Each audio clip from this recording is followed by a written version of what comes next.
Hello, my name's Rachael Lammey and I'm Head of Strategic Initiatives at Crossref. And I've promised to give a couple of updates in terms of what we've been working on with ROR at Crossref. So, two major milestones over the last 12 months.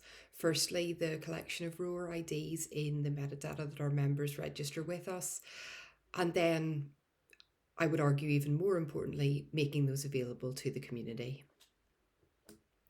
So in July 2021, Ginny Hendricks wrote a blog that I've linked to here, which gave the news that we'd rolled out some updates to our schema, which meant that we could collect ROR IDs and other affiliation metadata. And some funders actually beat us to the mark on this, because we allowed RORs in our grant metadata even a little bit before that. So the University of New South Wales and its associated ROR was already appearing in metadata that had been registered with us by the Australia Research Data Commons, which was great.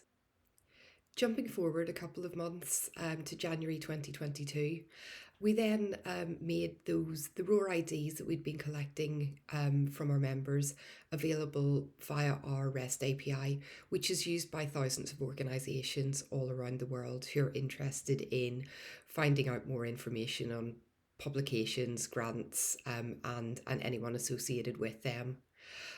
So that was a pretty exciting update. And you can see on this slide, I've got a quick screenshot of the ROR ID for King's College London, available via the JSON format that our API provides. As of this week, we can see around 4,000 ROR identifiers have already been added by a list of around 20 of our members. And obviously, we've got over 15,000 members at Crossref, so there's really the capacity for this to be able to grow exponentially in future. And we're also seeing RORs being associated with different content types, predominantly grants, but also journal articles, dissertations, reports, and I'm sure there are a couple of preprints there as well. What that lets us do is to create more links between different research outputs and the people and the organisations associated with those outputs.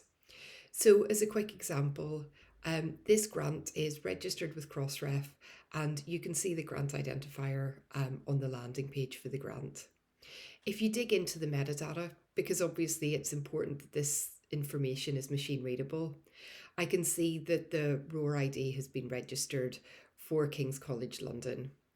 So that's a good starting point.